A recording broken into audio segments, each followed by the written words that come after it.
The rain in Port Harridan was a fine mist, a shroud that clung to the neon sign of the Blue Comet Diner and blurred the edges of the city. It was late, past midnight, and the diner smelled of old coffee and wet wool. Lena Cross moved between the few occupied booths, her steps quiet on the checkered floor. She was refilling a sugar dispenser when the wind shifted, pushing the heavy door open an inch and carrying the storm inside. With it came a smell that did not belong. It was not the ozone of the coming rain or the saltwater brine from the docks. It was acrid, chemical, and sharp, like scorched wiring mixed with sulfur. It was the smell of wet fireworks, and it pulled her gaze to the street. A black coupe was parked just outside, tight against the curb. It was too clean for a rainy night, and it sat wrong. Lena paused, the weight of the glass shaker heavy in her hand. Her gaze tracked the lines of the car. The front tires were too low, sinking slightly into the asphalt as if the engine block was made of lead, or something heavy had been placed in the front end. It had temporary license plates.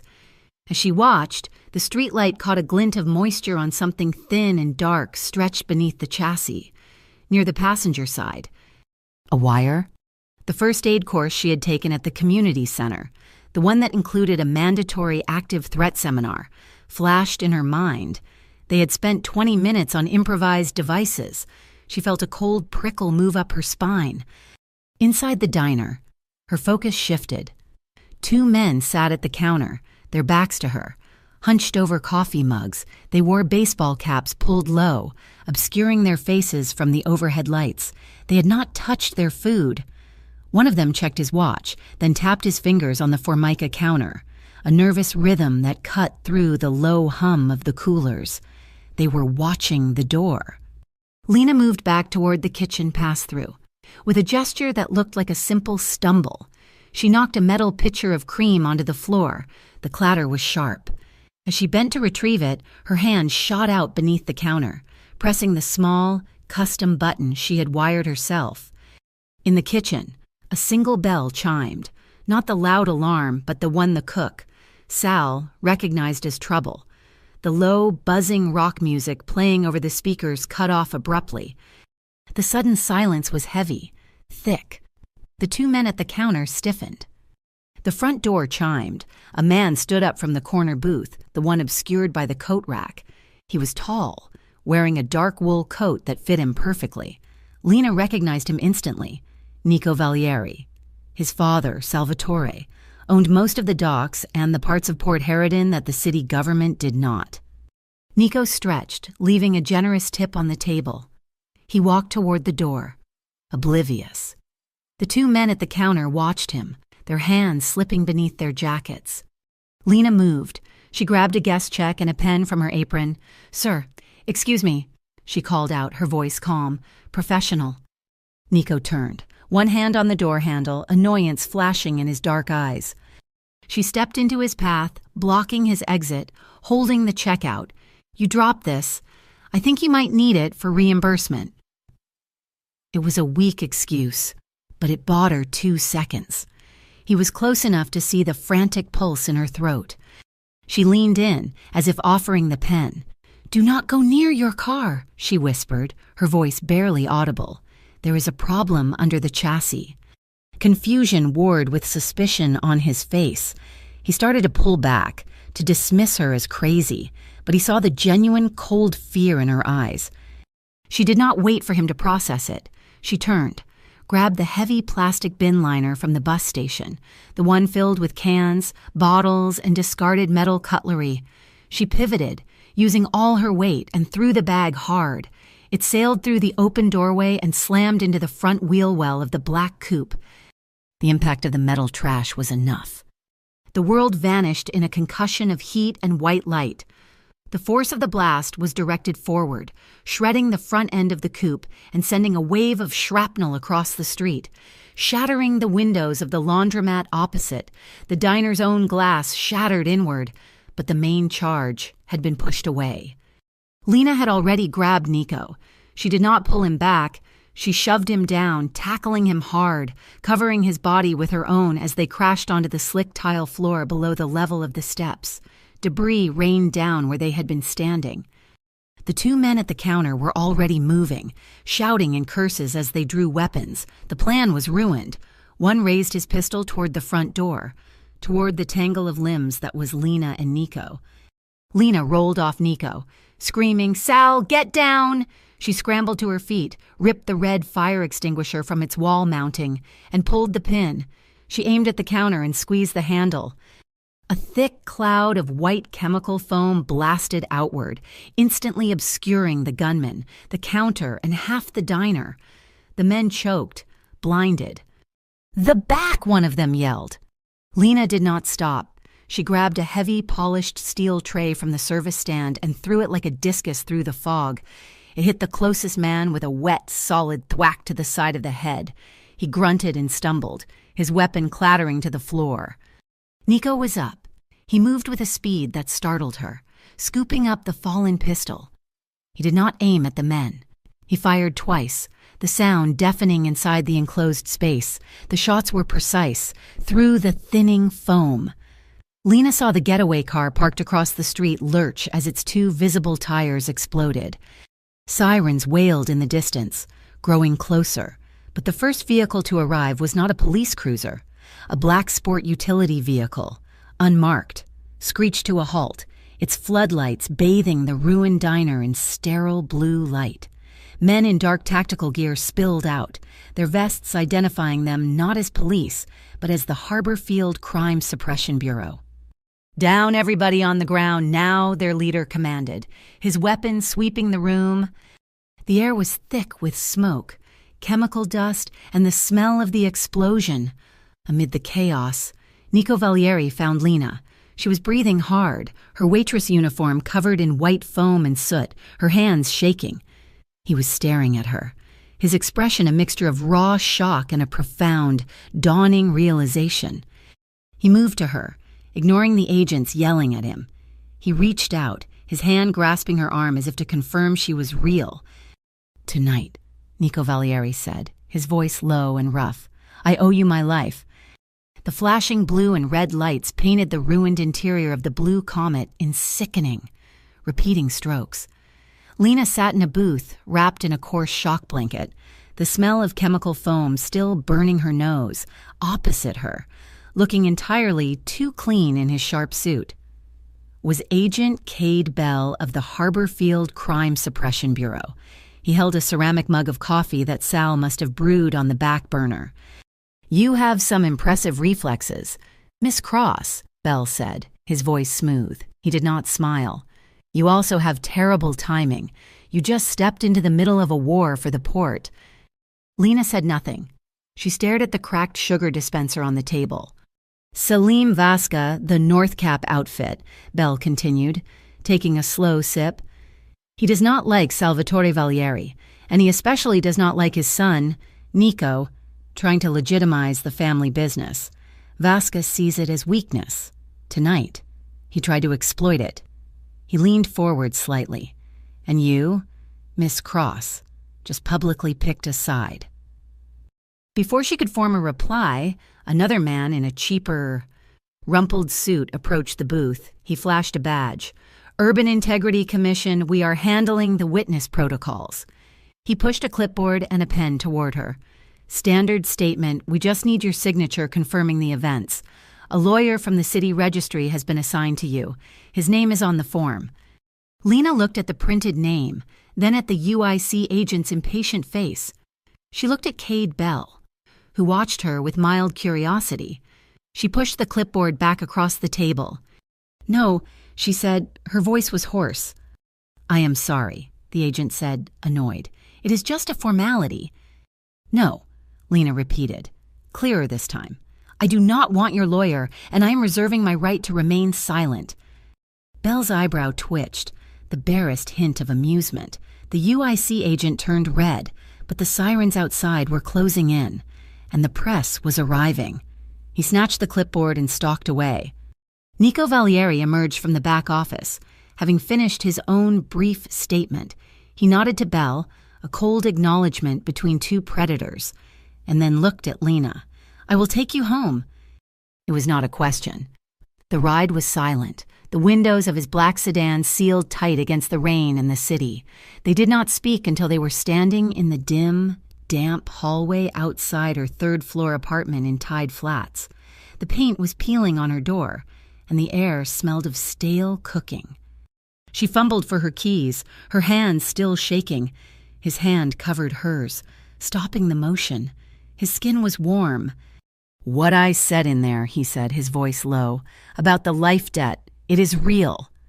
She pulled her hand free and finally got the key into the lock. "I do not want it. I do not want any part of this. I am a waitress. I have rent due at the end of the month. That is my only concern." "That was your only concern," he corrected her, his voice flat. "You are now the woman who saved my life. They saw you do it. Salim Vasca saw you do it." She turned to face him, anger overriding the exhaustion. "So what is your solution? You put a target on my back." "No," Nico said. He stood very close, but did not touch her. "I'm putting my name over that target. There is an old Valieri custom. From this moment, anyone who touches you touches me. Anyone who aims at you is aiming at my father. That is the vow." The finality of it chilled her more than the explosion. "That is not protection. That is a prison I do not accept.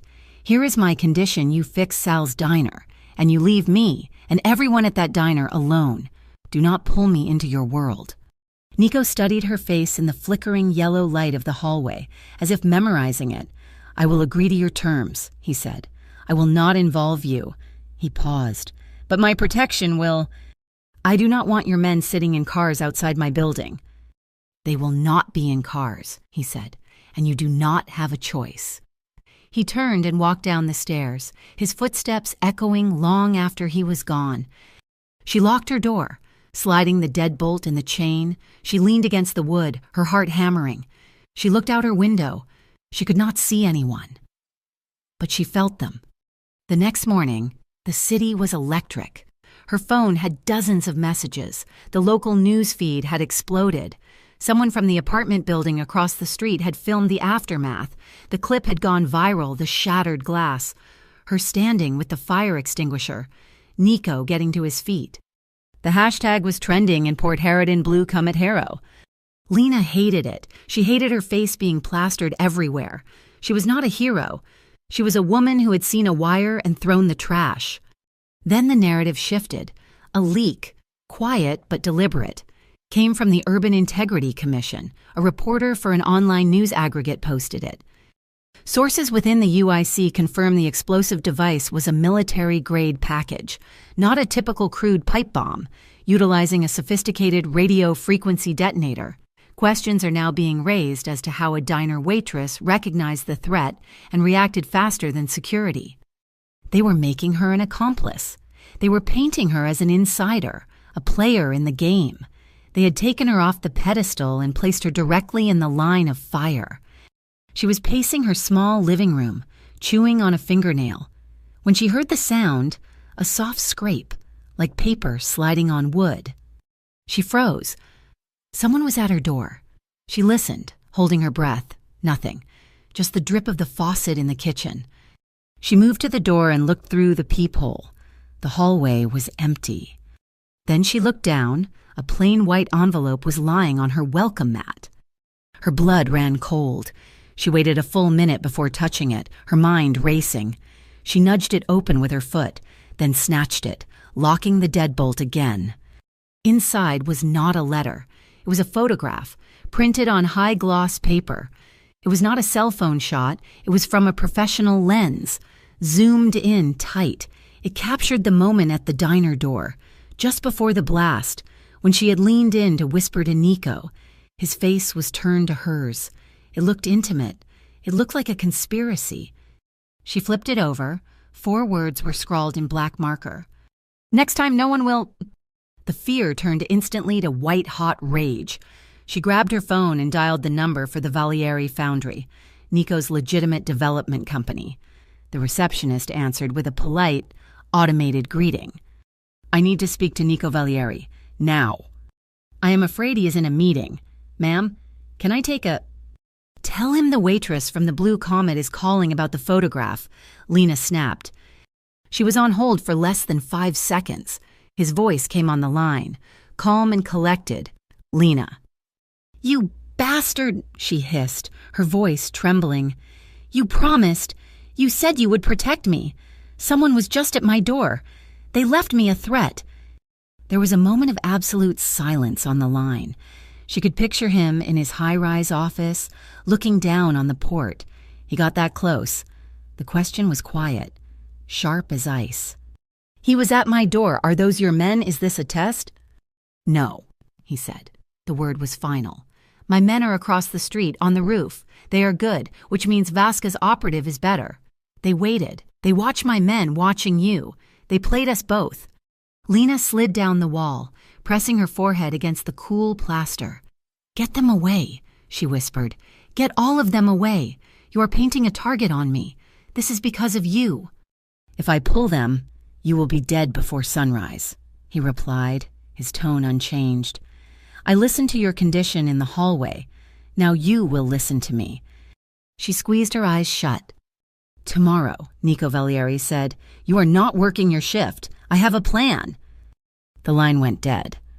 The sedan he sent for her the next morning was unremarkable. A dark gray sedan that blended with the city's grime.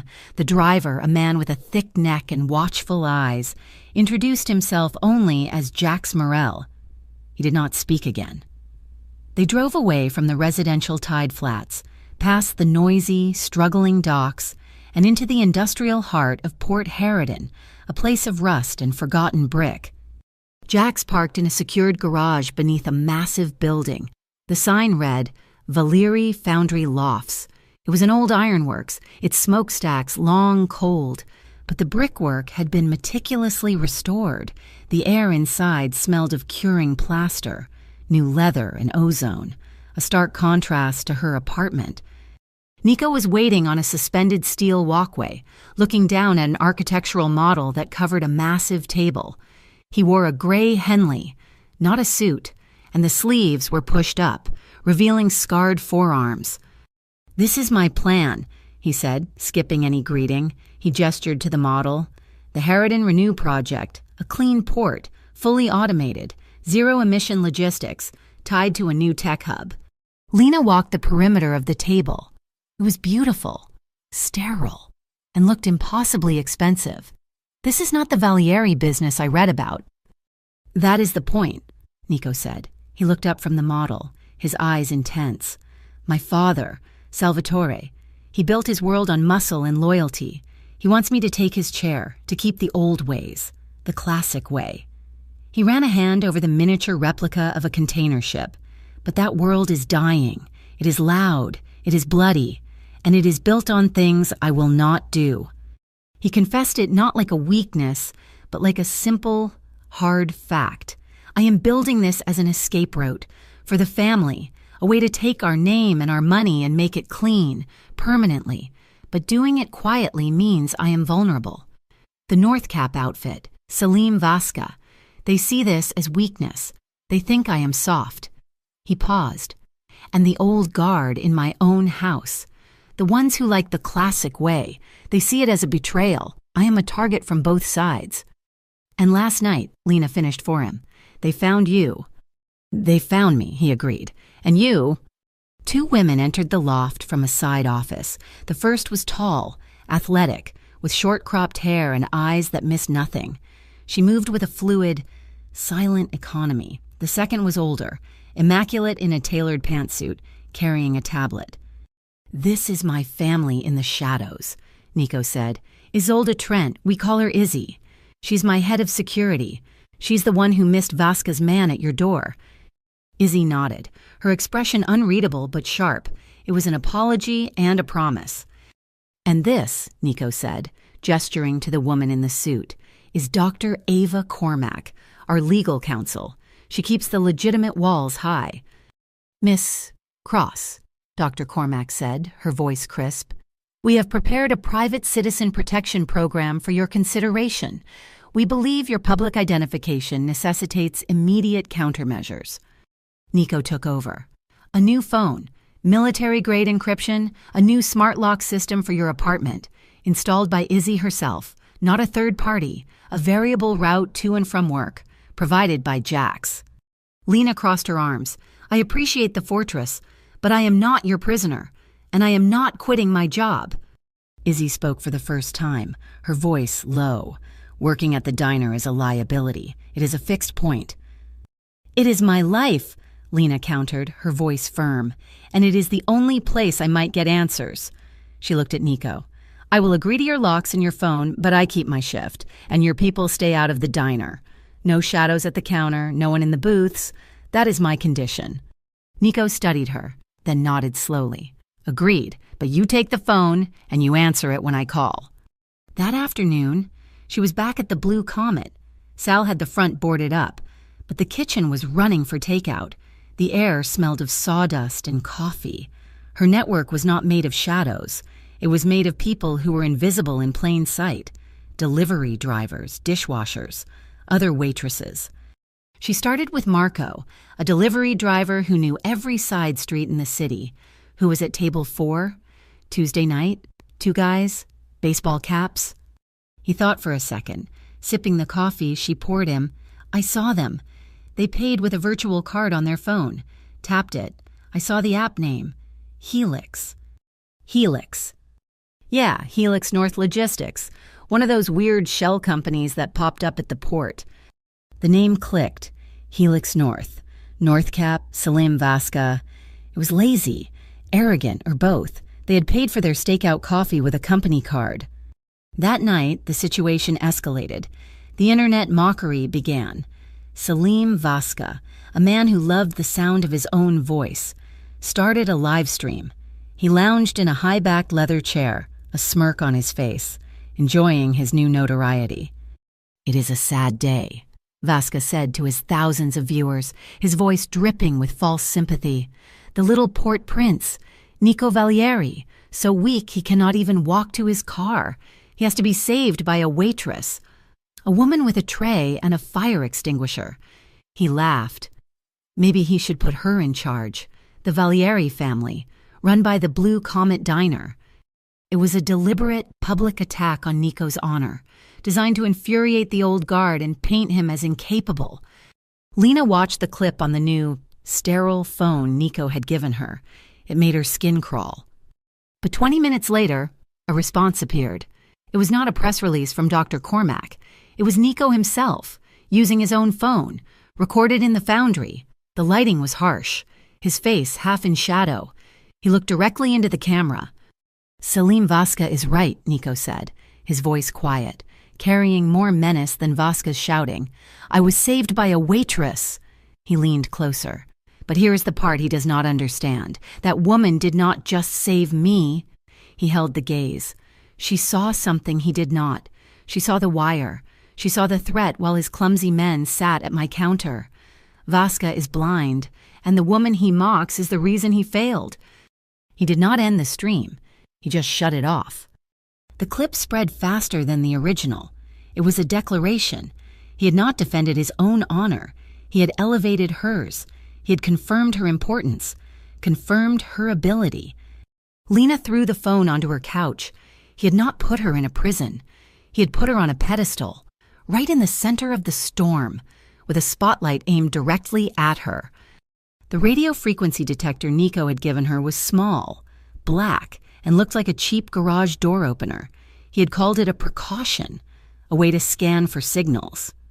For 2 days. Lena carried it. It sat dead silent in her apartment, but it buzzed with a low, faint static whenever she was at the Blue Comet, and twice near the Valieri foundry. On the 3rd day, she figured it out. She sat at her small kitchen table, the device disassembled, a soldering iron from her old community college electronics class heating up. The static was not a detection. It was a feed, a faint, deliberate override on a specific frequency band.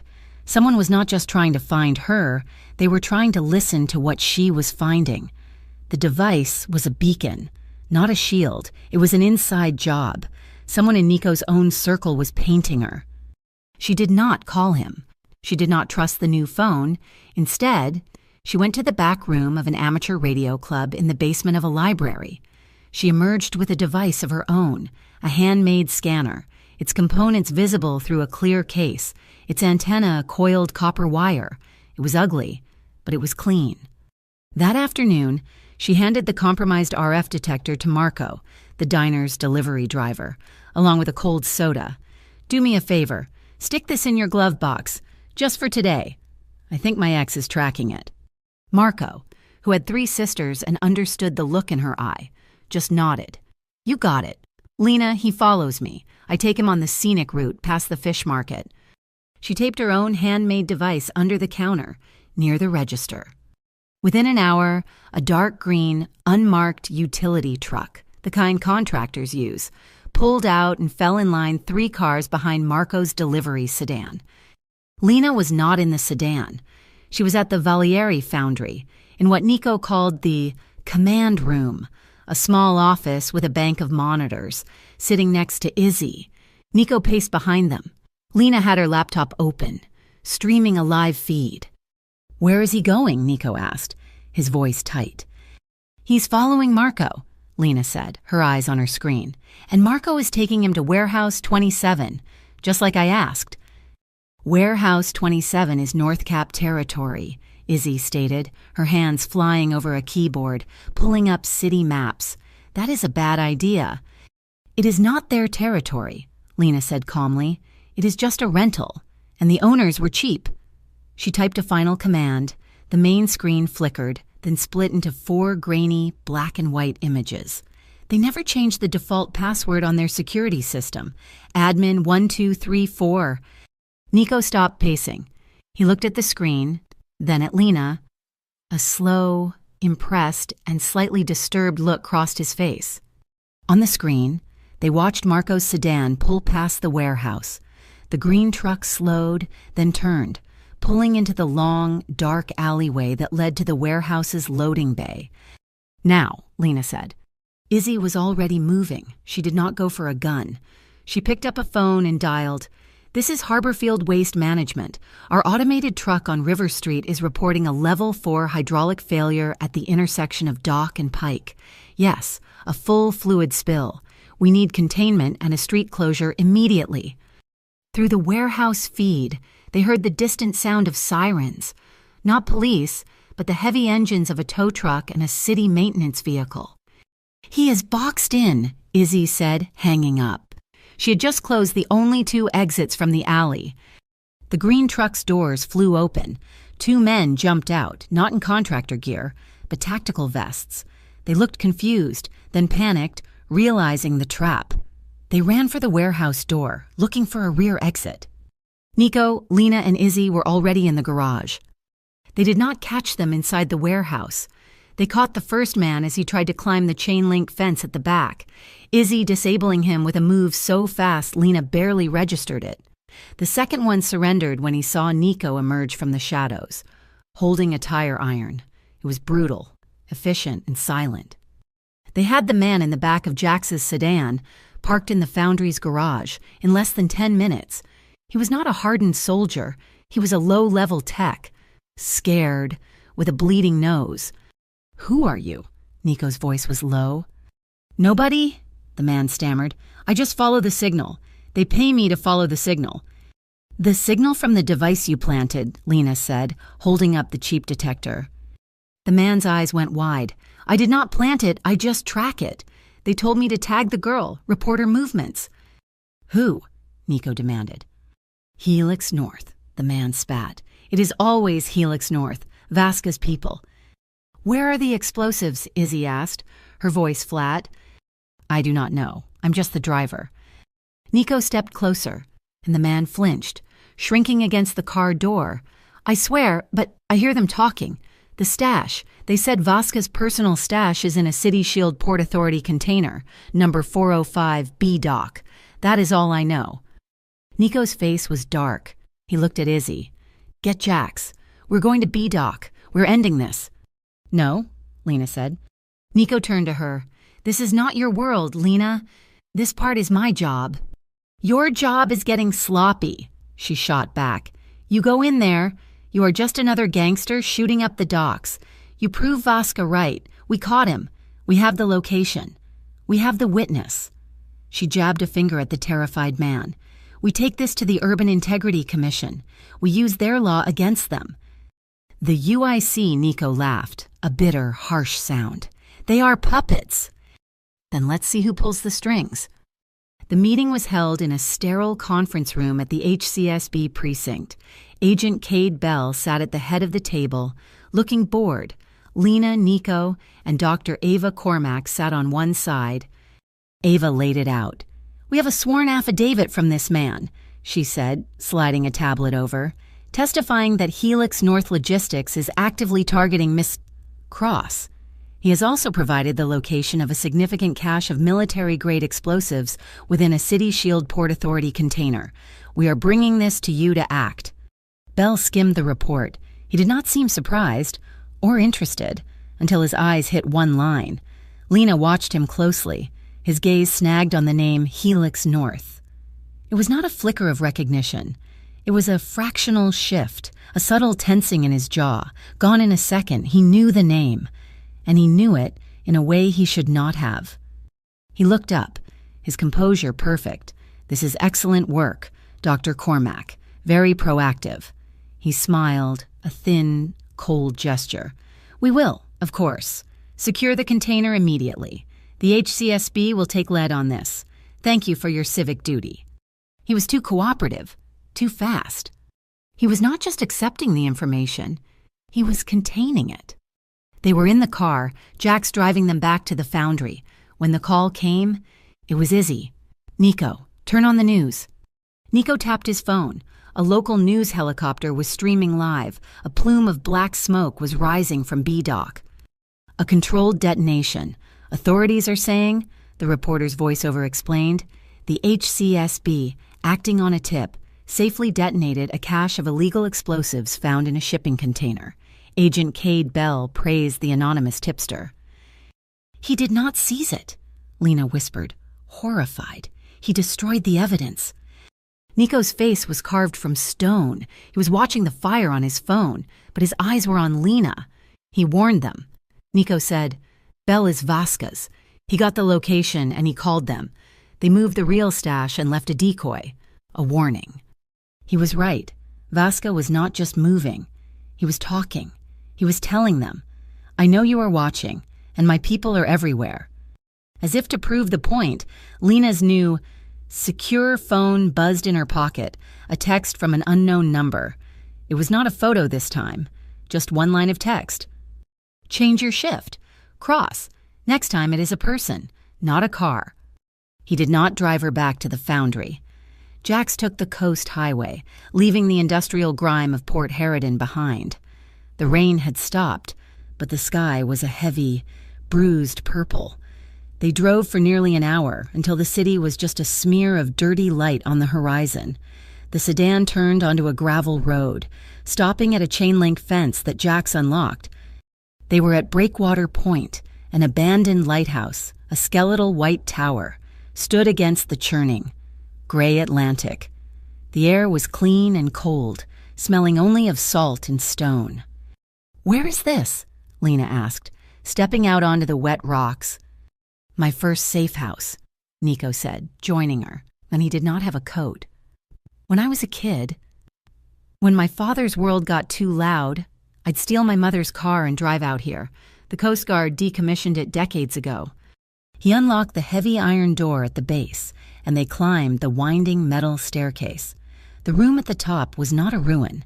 It was sparse, but clean. A single cot, a table, 2 chairs, and a powerful radio setup. The windows were thick, curved glass, looking out over the endless water. "You are tired of being a symbol," he said, not looking at her, but at the waves. The blue comet hero, the girl who saved the dawn's sun. "And you are tired of being one, too," she countered. "The port prince, the kid with the bloody medals he never asked for." He turned to her, his expression unguarded for the first time. The arrogance was gone, replaced by a profound exhaustion that matched her own.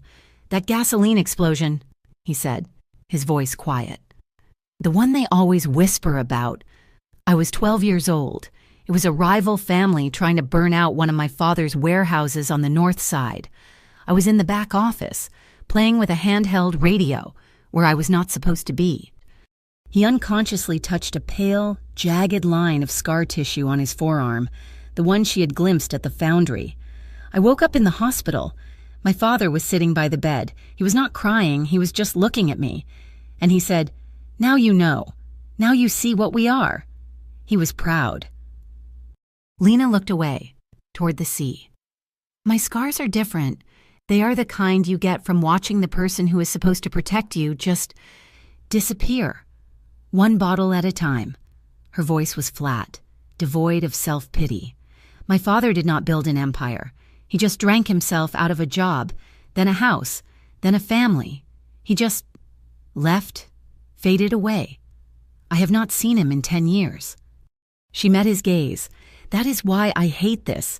Your world, his world, it is just men making promises they cannot keep, leaving messes for everyone else to clean up. Nico watched her, the wind howling outside the thick glass, rattling the lantern housing. He reached into the pocket of his jacket, which he had slung over a chair. He pulled out a small, leather-wrapped object. He placed it on the table between them. It was a knife. It was old, the handle worn smooth, inlaid with dark wood. It was an heirloom, not a weapon. "This was my grandfather's," Nico said. "It represents the old way, the blood, the muscle my father values." He pushed it slowly across the table until it stopped in front of her. "I swear to you, Lena, I will not use this, or what it represents, on a living soul. If there is another path, if your way, the smart way, can work." The moment hung in the air, heavy and fragile. It was a vow more profound than the one he had made in her hallway. The spell was broken by the harsh, digital buzz of the secure phone in her pocket. She looked at the screen. It was Ava Cormack. She answered. "Lena, I am glad I reached you." Ava's voice was tense. "All business. The Urban Integrity Commission just called my office. They are demanding you come in tomorrow morning, 9 o'clock, to sign a finalized affidavit regarding the diner explosion." "I already told them I was reserving my silence," Lena said. "They are claiming it is a non-negotiable public safety procedure, and—" Ava paused. "They specified you are to come alone, no counsel present." "That is insane," Lena said. "They cannot do that." "It is a procedural trap," Ava said, her voice sharp. "They want you isolated. If this investigation goes sideways, if Vasquez's explosives conveniently disappear and Agent Bell covers his tracks, that affidavit makes you the primary, uncorroborated witness. They can paint you as unreliable, or worse, an accomplice. They will bury you to protect the city's image." Lena hung up, pressing her fingers to her temples. "They are trapping me. The UIC is trying to frame me as the scapegoat if this goes bad." "They will not touch you," Nico said, his voice turning hard. "They do not have to," Lena shot back. "They just have to leak one more story. Waitress recants story. Hero Waitress linked to port crime." As if summoned by the words, Izzy's voice crackled over the radio set up on the table. Nico toggled the receiver. "Go ahead." "Nico, we have a new problem." Izzy's voice was tight. "There is a leak from the mayor's office. The Harbor Lights Festival is next week. It is a massive public event, a fundraiser for the Children's Hospital, fireworks, the mayor. Half the city will be on the waterfront." Nico's face went pale. "A public gathering." "Vasca," he whispered. "A public stage." He grabbed the radio mic. "He would not at a children's event." "He would," Izzy replied. "It is the biggest statement he could make, and guess who just guaranteed total control of the event security?" Lena and Nico looked at each other. They said the name at the same time. Cade Bell. Nico grabbed his own phone. "I am canceling it. I will call the mayor myself." He paced the small room, his voice rising. "Mayor, you do not understand the risk. I do not care about the city's image or the tourism board." What did you say?" Nico stopped pacing. He stood still, his back to Lena. He slowly hung up the phone. "He will not cancel," Nico said, his voice dangerously quiet. He said the Harborfield Crime Suppression Bureau has guaranteed the safety of the event. Agent Cade Bell himself is coordinating security. Lena looked past him, at the dark, raging water. The trap was not just for her anymore. It was for the whole city. "He's not protecting the festival, Nico," Lena said, her voice hardening, the fear being burned away by a cold, clear anger. "He's hosting the threat. The mole is not just in your house. He is in ours. He is the law." She turned from the window. "We cannot run, and we cannot trust the police. Vasca is arrogant. Bell is arrogant. They think they are smarter than everyone." "So what do we do?" Nico asked. "Pull everyone out." "No," Lena said. She walked to the table and pushed the heirloom knife back toward him. "We stop being the people they protect. We stop being the targets. Vasca wants to show off. Bell wants to be the hero who stops him. We let them." "Let them what?" Lena said. "A bomb." "We let them build their trap," she said, her eyes flashing with a dangerous light. "And I will design the floor. We are not skipping the festival. We are going to use it." The Valieri Foundry Lofts felt like a fortress against the storm. The night before the Harbor Lights Festival, the city was holding its breath outside. A fine drizzle ticked against the tall, industrial windows inside. The only light came from a cluster of old tungsten bulbs hanging over the architectural model, casting a warm, yellow glow on the cold steel beams. The air smelled of concrete dust, old iron, and the sharp scent of coffee from a pot in the corner. They had been working for hours, spreading the festival blueprints across the table, marking crowd flow and potential blind spots. Lena pushed her hair back from her face, wincing as she brushed against a long, stinging scratch on her forearm from a metal filing cabinet. Nico, who had been pacing the length of the loft, stopped, his gaze fixed on her arm. "Hold still," he said. He retrieved a small first aid kit from a cabinet. His movements were steady as he opened a sterile wipe. He did not ask permission, but he paused, waiting for her to offer her arm. She did, holding it out over the blueprints. He was gentle, his touch unexpectedly light as he cleaned the scratch. His fingers were warm, and the proximity of his hand, the focus of his attention, shifted the air in the room. The vast, cold space of the foundry shrank to the few inches between them. The sound of the rain against the glass seemed to get louder, filling the silence. He finished applying a simple bandage, his fingers smoothing the edges. But his hand lingered, his thumb brushing lightly against the sensitive skin of her inner wrist. Near her pulse. Lena did not pull away. She looked up. His eyes were already on her. The dark, analytical intensities she was used to, now softened by the amber light. He was looking at her as if seeing her for the first time, not as a puzzle to be solved or a witness to be protected. He leaned in slowly, giving her an eternity to turn away. The first touch of their lips was tentative, a question. It was deep, yes, but it was quiet, searching, and tasted of coffee in the storm. His other hand, the one not holding her wrist, came up to rest on the small of her back, a solid, supportive weight. She felt a tremor run through him, or perhaps it was her own. Her free hand came up, not to push him away, but to grip the front of his Henley. She pulled him fractionally closer. He stopped then, pulling back just enough to rest his forehead against hers. His breath was warm on her skin. His eyes were closed. "Is this okay?" he whispered, his voice rough. Lena did not trust her voice. She answered by rising slightly on her toes, closing the small space between them, her fingers moving from his shirt to the back of his neck, tangling in his hair. The kiss deepened, and this time there was no hesitation. Their coats, still damp from the rain, had been thrown over stools. One of them, his or hers, slipped and fell to the concrete floor with a soft, final thud. They were standing in the middle of the empty foundry, wrapped in the small circle of yellow light.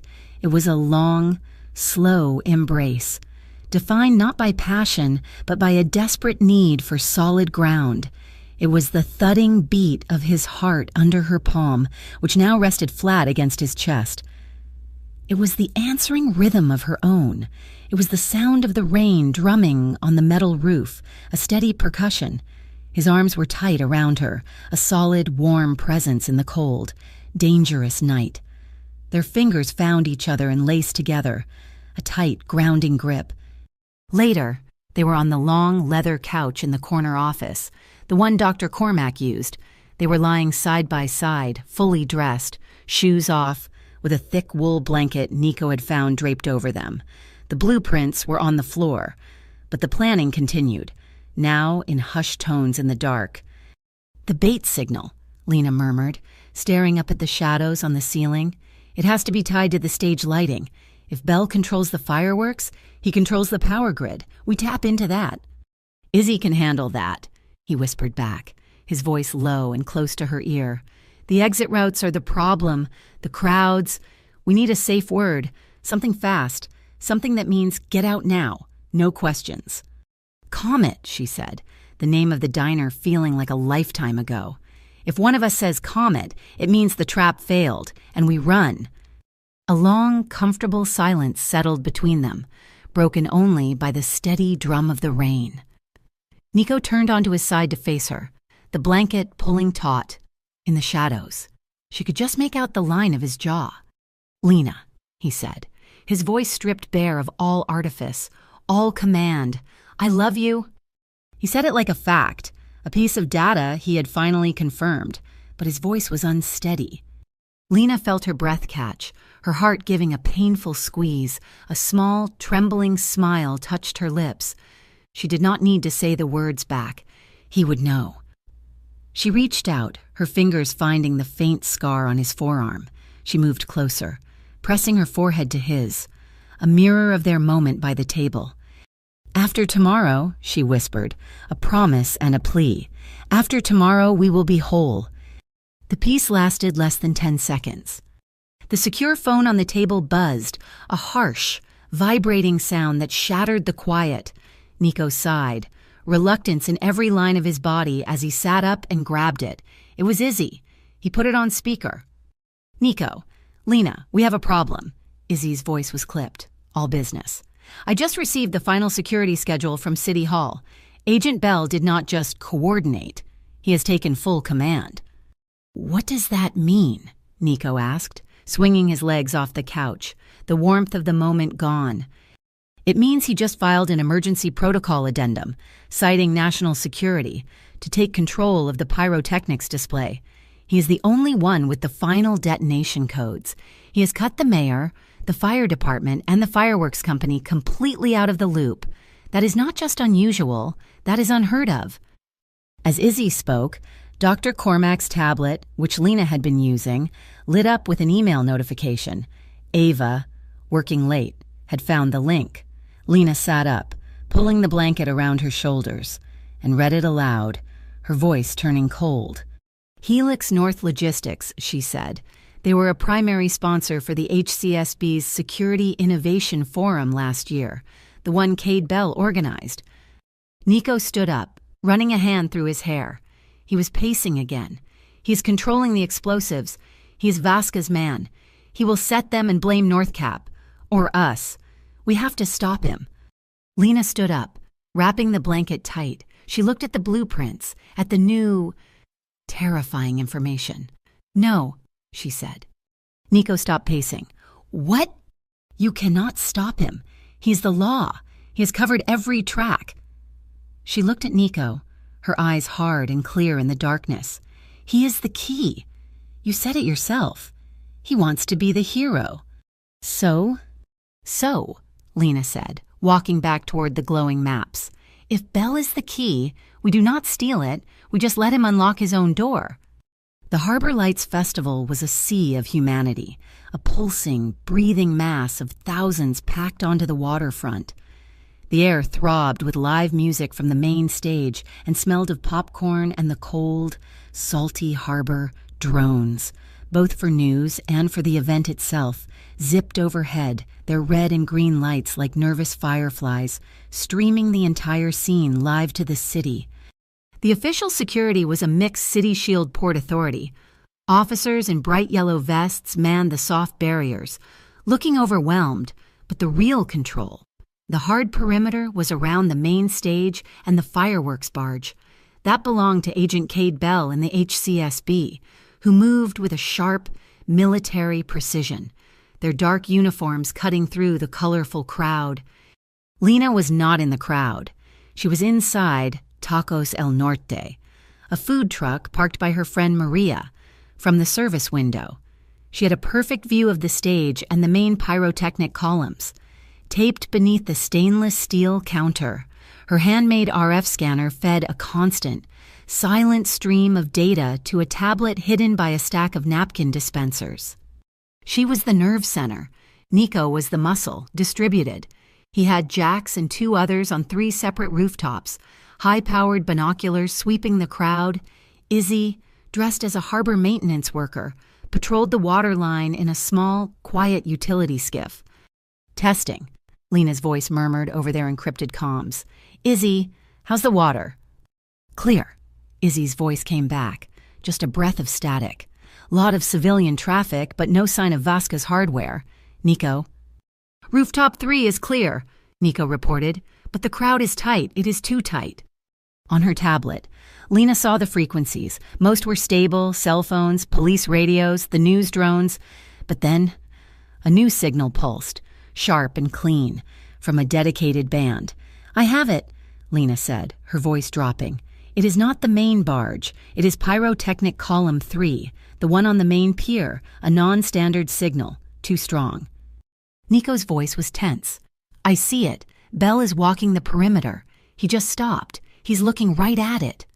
Lena watched as Bell conferred with one of his HCSB agents. He gestured, and the agent moved away from the column. "He's pulling his own man back," Lena said. "He knows it is live." She did what she had planned. She took a high-resolution photo of the base of the column with her phone, zooming in on the non-standard wiring she'd spotted earlier. She sent it directly to the public tip line Ava Cormack had established, copying in Agent Bell's official HCSB email. The message read, "Unsafe wiring at column 3. This is not a standard pyrotechnic detonator." The read receipt appeared almost instantly. Bell's head snapped up. He looked around, annoyed, then slid his phone back into his pocket. Ignoring it, he was not just ignoring a tip. He was actively suppressing it. "He is not stopping," Lena said. "He's letting it happen. Izzy, scan the pier. Who is near the column?" "I see him." Izzy's voice was sharp. "Man in a gray hoodie. He's pushing a stroller. No, wait, there is no kid in it. It is covered with a blanket. He's using it to shield an antenna." "I am going," Lena said, ripping off her apron. "Lena, no, wait for me." Nico's voice was a command. "No time," she snapped. She grabbed a tray from the food truck, piled high with cheese-covered chips, and stepped into the crowd. She moved fast, sliding between people. Her eyes locked on the man in the hoodie. He was fumbling with a device under the blanket. Lena did not hesitate. She tripped on a cable, lurching forward, and slammed the entire tray of nachos into the man's chest. "Oh my God, I am so sorry," she yelled, as cheese and jalapenos splattered his hoodie. He cursed, instinctively dropping his hands from the stroller to shove her away. In that second, he revealed the device he was holding, a small, black radio controller. He grabbed for it, but it was too late. Izzy, moving like a shadow from the pier, was on him. She did not make a sound, just a fluid motion that locked his arm behind his back and lifted him off his feet, dragging him backward into the darkness beneath the pier. But the man had a backup. As he went down, his free hand clamped onto a panic button on his belt. A secondary trigger. Lena watched, horrified, as fireworks column 5, halfway across the plaza, suddenly erupted. It was not a launch. It was a detonation. A low, powerful explosion that sent a shower of sparks and hot shrapnel across the crowd. The music stopped. The screams started. The crowd surged, a wave of panic pushing away from the explosion, directly toward the water. Near the main stage, a metal barrier toppled, and people fell. Nico, watching from the roof, saw it happen. "The east barrier," he yelled into the comm. "I am going." He was already gone, rappelling down a maintenance line, landing on the ground in a controlled drop. The crowd was a wall of panicked bodies, but he moved through it, shoving people towards safety, not away from the blast. He saw a small boy, no more than 6, separated from his mother, go down near the toppled barrier. Nico moved, scooping the child up, shielding him with his own body. He did not run. He stood like a rock, an island in the chaos, holding the crying boy until he spotted the frantic woman. He pushed the child into her arms. Go! Go now! On the stage, Agent Cade Bell saw his opening. He grabbed the main microphone, his voice booming over the plaza. Everyone remain calm. We have a malfunction, an act of sabotage linked to known criminal elements. The news drones, sensing the action, swarmed the stage, their cameras focusing on Bell. The Valieri family, he yelled, has compromised this event. The cameras, as one, swung from Bell and found Nico, standing by the barrier, illuminated in the chaos. He was being framed, live, for the entire city. He is using it, Lena whispered, back in the truck, watching the feed. Ava Cormack appeared on the side of the stage, pushing past a panicked city official. She grabbed a secondary microphone from the sound technician. Agent Bell! Her voice cut through his. This is Dr. Ava Cormack. By order of the Urban Integrity Commission, I am invoking a public safety directive. Shut down all pyrotechnics. Now, disarm the entire grid. Bell stared at her, caught. The crowd was watching. The cameras were rolling. If he refused, he was obstructing. If he agreed. Lena, watching the feed, her heart in her throat, understood. She hit the comm. Nico, get to the stage. Now. He was there in seconds, vaulting over the side. He stood face to face with Bell. The cameras were on them both, the hero agent and the Dawn's son. He needs his moment, Lena whispered, her voice in Nico's ear. He needs to be the one who saves the day. Give it to him. Nico understood. He took one look at Bell, then at the chaotic crowd, and he took a deliberate step back, holding his hands up in a gesture of surrender, ceding the stage. It was all the invitation Bell needed. He turned, triumphant, to the control board.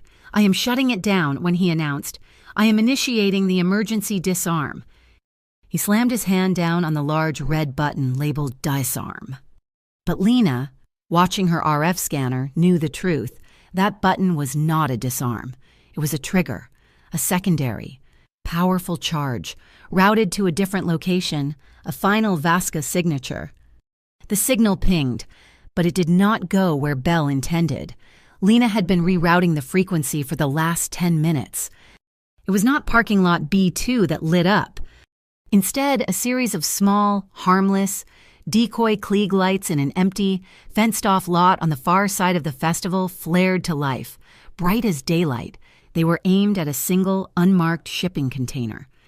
And standing right in the harsh, sudden glare, his face a mask of confusion, was Nico's cousin, Rafe Valieri.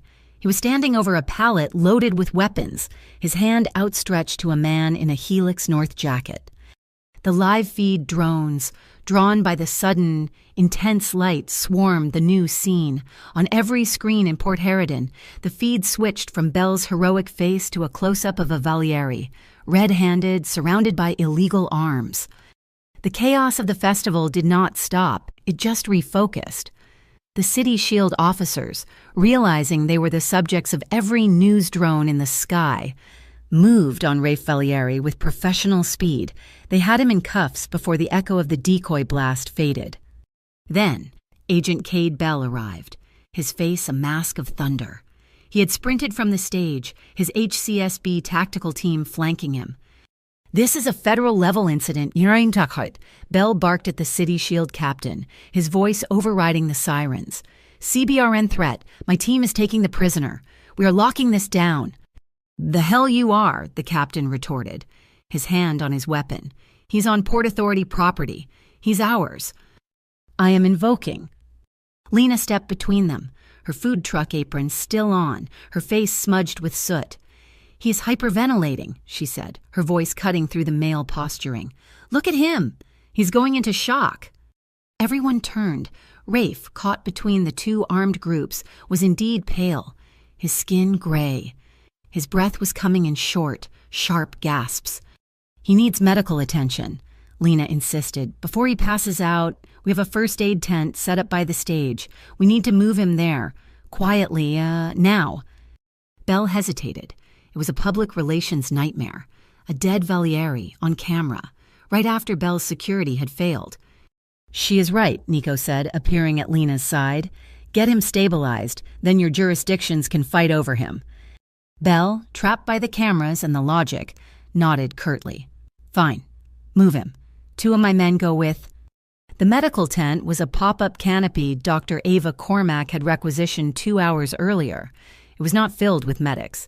It was filled with high-definition cameras, microphones, and a single isolated server, which was already recording.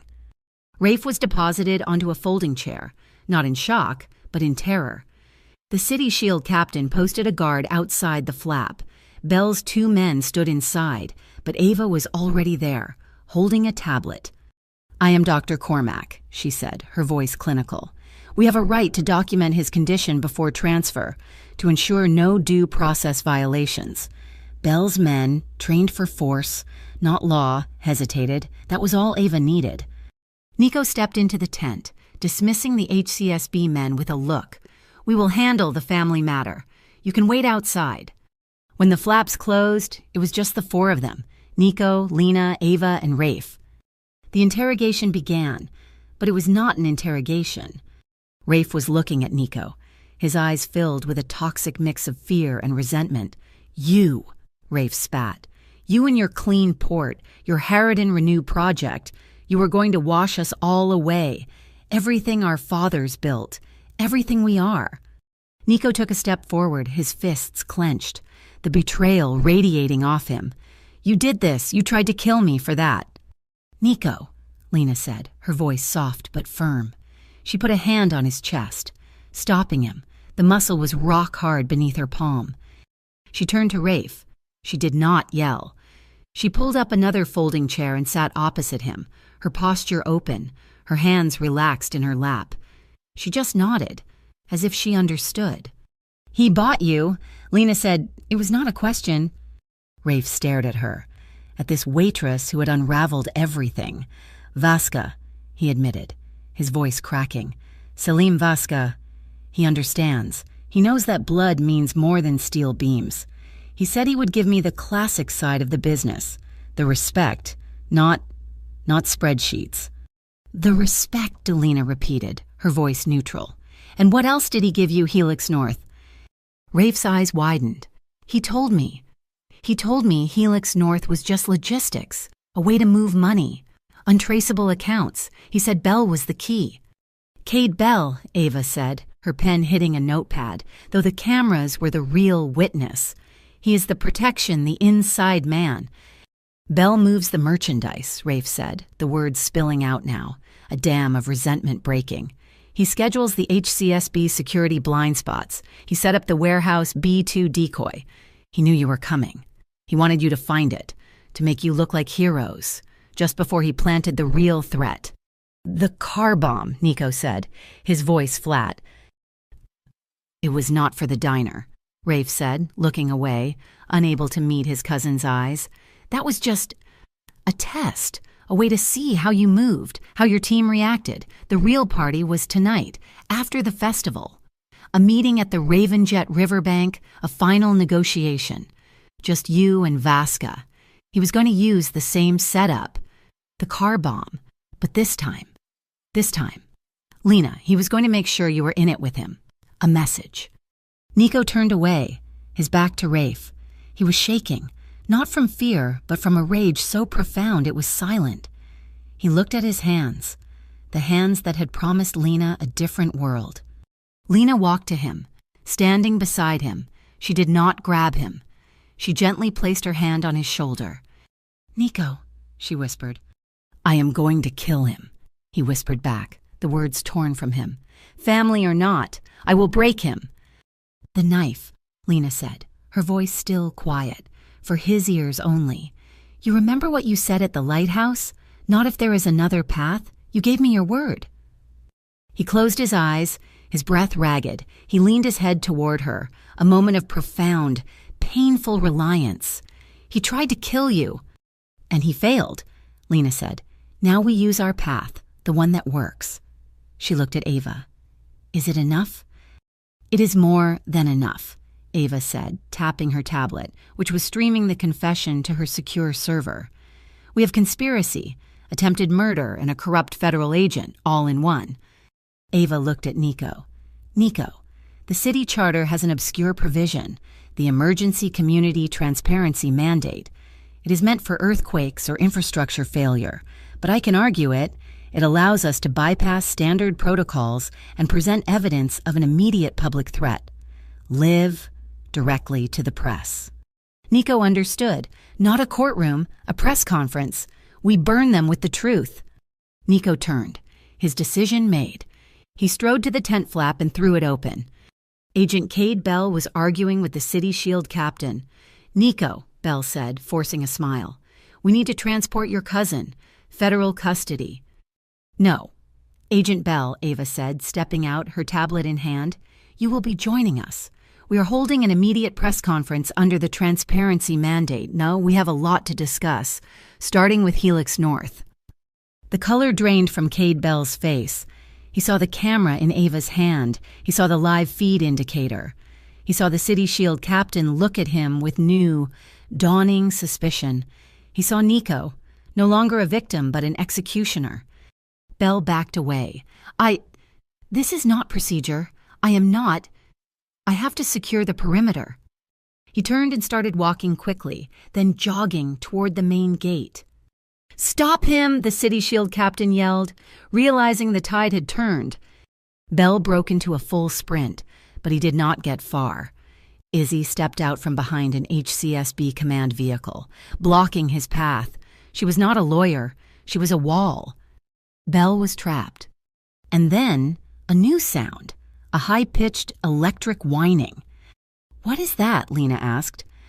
A drone, not a news drone, but a heavy-lift commercial model, rose above the tent. It hung in the air, its lights flashing. A speaker crackled to life. It was Salim Vasca's voice, amplified and distorted. "A good show. Nico, you found the rat, but the party is not over." The drone turned, its camera focusing on Nico, then on Lena. "The river party," Vasca's voice boomed. "I'm still waiting. I still have a car. Bring the girl, or the next bomb I send. Will be for Sal at the Blue Comet." The drone shot straight up into the night sky and vanished. A silence fell over the tent. Rafe was being cuffed. Bell was being detained. But Vasca was still out there. Nico turned to Lena, the noise and the chaos fading until it was just them. He did not ask her. He looked at her, his face set. "We go together," he said.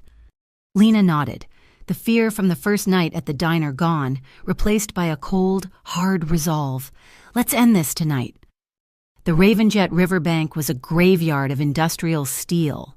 Old, decommissioned ferries were chained to the rotting docks, their metal hulls groaning as the wind swept in from the harbor, carrying the taste of rain and rust.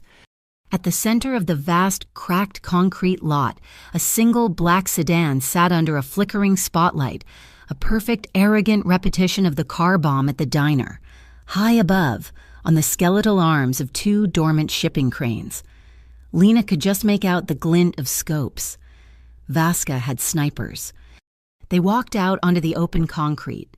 Nico and Lena, side by side. Izzy and Jax were ghosts in the darkness behind them. Lena wore a small, nearly invisible earpiece, her handmade scanner tucked into her belt, feeding her the airwaves. "I have the car trigger," she murmured, her voice calm, audible only to Nico and her team. Standard frequency, just like Vasca's ego. He's not even trying to be creative. "Izzy, Jax, you hear that?" Nico said. "Loud and clear," Izzy's voice crackled. "We are in position." But Lena had frozen, her head tilted, her eyes scanning the dark. "Wait, there is another signal. It is not the car. It is paired, a cascade charge. Oh, God. Her scanner was picking up a signal that was not remote. It was local, very local. It was coming from him. "Nico," she said, her voice dropping to a whisper. "Stop. Do not move." "What is it?" "In the chaos at the festival," she said, her mind racing, "when Belle's men or Rafe's, someone put something on you." He looked down, confused. "What?" "It is a pressure switch," she said, her hand moving to her pocket, grabbing her phone. "It is in your shirt. I am reading a dead man's trigger, a pressure collar. If you run, or if the car goes, you go. Vasca was never going to let you walk away." She saw the flash of panic, the dawning horror in his eyes. She did not give it time to grow. "Do not react," she commanded, her voice steady. She quickly pulled the thin, rubberized case off her phone.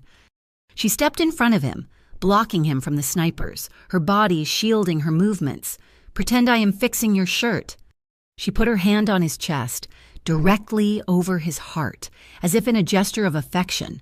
Her fingers found it a thin, adhesive disc, no bigger than a quarter, stuck to his skin beneath his shirt. The pressure of her hand was now the only thing keeping the connection stable. "Do not breathe," she whispered. She slid the small piece of rubber from her phone case under her thumb, pressing it hard against the sensor, replacing her own body heat and pressure with the inert material. She carefully, slowly, peeled her hand away, leaving the rubber in place. The signal on her scanner held steady. "It is stable," she breathed, "but it is armed. It is tied to the car bomb. He triggers one, he triggers both." A loudspeaker crackled to life, Vasca's voice echoing off the steel. "The prince and the pauper. How touching. A perfect final date." The spotlight swung, pinning Lena. "The deal is simple, Nico," Vasca's voice boomed. "I want what is mine. I want the respect. Send the little waitress out, the one who started all this. Send her to the car, and I will let you walk away. My word of honor." Nico started to move forward. "Vasca, you want me, you coward. She has nothing to do with this." "She has everything to do with this," Vasca roared. Nico was going to trade himself. Lena grabbed his arm, her grip like iron. "No," she said. "Lena, get behind me." She shoved him back. "You owe me a life. Nico Valieri," she said, her voice sharp, full of the authority she had earned. "Let me pay the interest." Before he could stop her, she turned and walked away from him, toward the spotlight, toward the black sedan. "A brave, stupid choice," Vasca cackled. "Now, Ava," Nico snarled into his wristcom. At the entrance to the riverbank, a new set of lights flashed not police, but a news van. Ava Cormack stepped out, a microphone in hand, her face illuminated by the camera. The feed was live, under the emergency transparency mandate. "We are broadcasting live from the Ravenjet Riverbank," Ava said, her voice calm and clear, "where we have just received evidence that Agent Cade Bell—" The camera zoomed on Bell, who was in the back of a City Shield car, was receiving direct instructions from the terrorist organization Helix North, moments before the festival bombing. The screen she held up showed the texts. "The rat is in place. Trigger the lights. HN." "Smoke," Nico commanded. From the dark, 2 smoke grenades arced, landing between Lena and the snipers, erupting in a thick white fog. "Jax?" The roar of a high-performance engine answered. Jax Morrell, in a low, black powerboat, hit the river at full throttle. Massive speakers blaring static, creating a wall of sound to disrupt the sniper's communications. Vasca, his plan unraveling, panicked. Kill her now!" Lena, inside the smoke, heard the click of the trigger signal in her earpiece. The car was arming. But she saw something else. High on the crane, a new light, a red laser. It was not a radio trigger. It was a line-of-sight optical trigger, a backup, aimed at a sensor on the car. Lena did not run. She ducked behind a rusted metal bulkhead.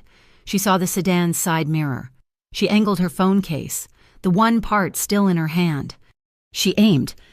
The sniper on the crane, his radio dead, his vision obscured by smoke, saw the red light of his own trigger. He squeezed his detonator.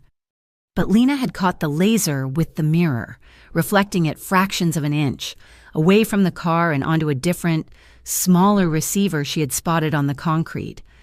The sniper had just triggered the wrong charge. A massive explosion erupted, not from the car, but from under the steel ferry platform where the second sniper was perched. Vasca had booby-trapped his own escape route. The shockwave of the blast threw the sniper from the platform. The car bomb, however, was still live.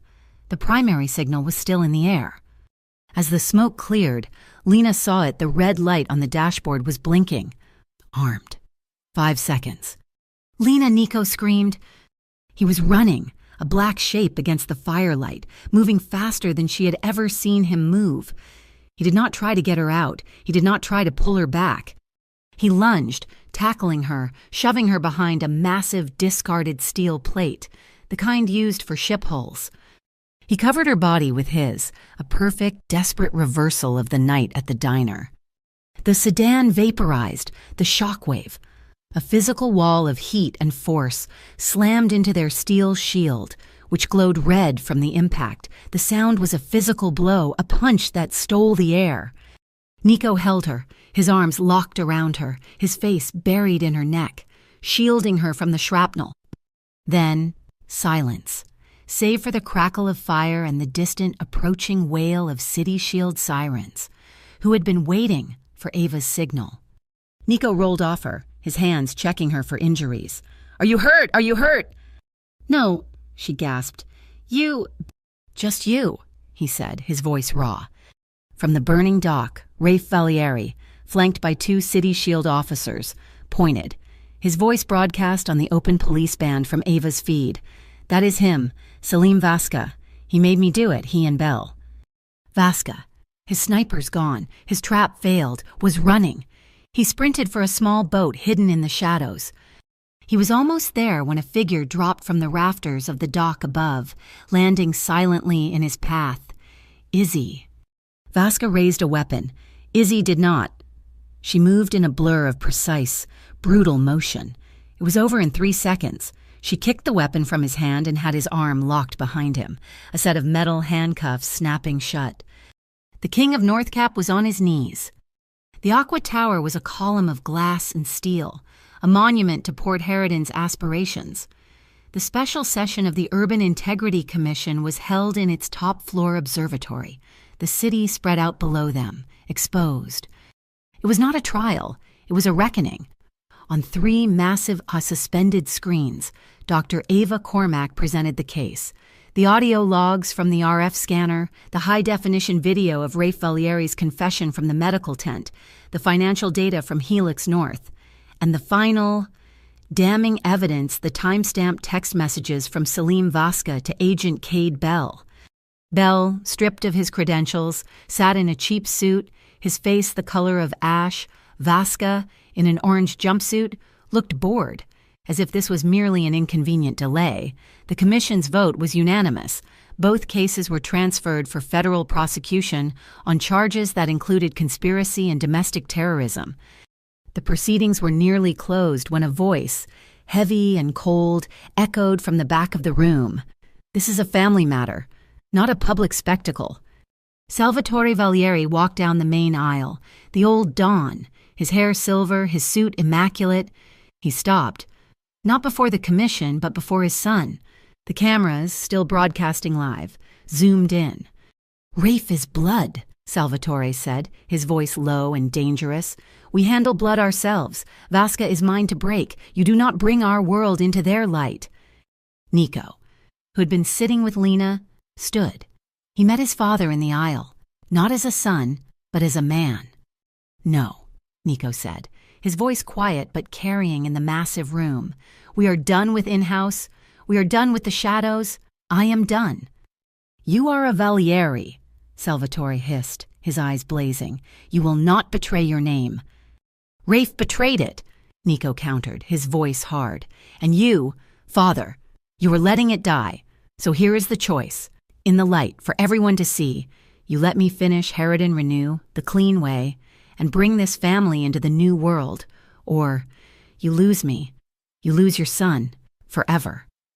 The silence in the room was absolute. Salvatore Valieri stared at his son, seeing not an heir but a rival and a replacement. For a full 10 seconds, the city's future hung on the old man's pride. Salvatore's face hardened. He did not speak. He simply straightened his tie, turned his back on his son, and walked out of the Aqua Tower, his footsteps the only sound. In the aftermath, a UIC official approached Lena, her demeanor respectful. "Miss Cross, in light of your testimony and the clear threat, we are prepared to offer you full placement in the Witness Protection Program." Lena looked out the window at the distant, familiar shape of the Blue Comet Diner. "No, thank you," she said. "My community is there. My life is there. I am not running." Ava Cormack stepped forward. "We will, however, be accepting the soft security package, full upgrades to her building, a new vehicle, and a direct line to my office. We protect our own." As they left, a line of prisoners was being escorted to a transport vehicle. Rafe Valieri, in handcuffs, paused as he passed Nico. "Nico," he stammered, his eyes red. I was jealous of what you were building. I was weak. I am sorry." Nico just stared at him, the muscle in his jaw clenching and unclenching. He said nothing. He could not. As the guards pushed Rafe forward, Lena felt the tremor in Nico's hand. She reached over and laced her fingers through his. "I cannot forgive him," Nico whispered, the words ragged. "He tried to kill you." "I know," Lena said softly, squeezing his hand. "Forgiveness is not for him. It is for you. It is how you take your future back from what he did. You just have to decide he is not allowed to live in your head anymore." Nico looked down at their joined hands, and for the first time, the rage in his eyes cooled. The Harridan Renew project was approved the following week. Nico's first act as the new, undisputed head of the Valieri Holdings was to appear before the commission again. He voluntarily transferred every gray asset the cash-heavy businesses, the offshore accounts into a new civilian oversight trust, a move that cut off the last of his father's dirty money and finalized the Valieri break from the past. That weekend, they drove to Breakwater Point. The wind was gentle, the sea calm, in the lantern room. Lena picked up the heirloom knife Nico had laid on the table, the one that symbolized the old way. She looked at it, then at him. She walked to an old wooden chest by the cot, a box of maritime keepsakes. She placed the knife inside, closed the heavy lid, and turned the iron key. It was a new vow, made without a word, protection without brutality. They returned to the Blue Comet Diner. The new windows were in, the neon sign buzzing brightly. When Lena walked in, Sal the cook banged a metal spoon on a steel pot. The few regulars at the counter turned and started a slow, warm round of applause. Lena flushed, ducking her head as she grabbed her familiar apron. Nico stood awkwardly by the door. "Sal," he said, clearing his throat, I need a job." Sal stopped polishing a glass. "A job? You own the place." "Just for one night," Nico said, his eyes on Lena. "I need to learn her life. I want to wash dishes." Sal stared, then broke into a loud, booming laugh, tossing a heavy black apron at Nico. Lena smiled, a real, unguarded smile, and stepped behind him to tie the strings, her hands resting on his back for just a second. She was showing him how to load the industrial sprayer when a car pulled up outside. A sleek, black coupe. It parked at the curb, in the exact spot. Then a sound, a faint tick. Lena's body went rigid. Her hand snapped out, grabbing Nico's arm. The diner went silent. But she did not scream. She did not run. She had learned. She held one finger up for quiet, then signaled to Sal, "Lights." Sal hit the breakers. The diner plunged into darkness. Lena moved to the window, Nico at her shoulder, his body tensed. The car was empty. The tick came again. It was thin, musical.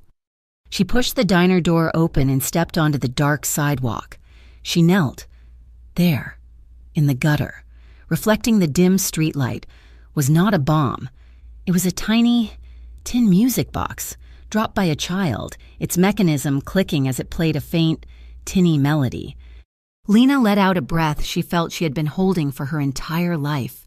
She sagged, leaning her forehead against the cool brick wall of the diner, the sound of the ticking music box filling the quiet street. Nico came up behind her. He did not pull her away. He stepped close, wrapping his arms around her, pulling her back against his chest. He was solid, warm, and real. He rested his chin on the top of her head.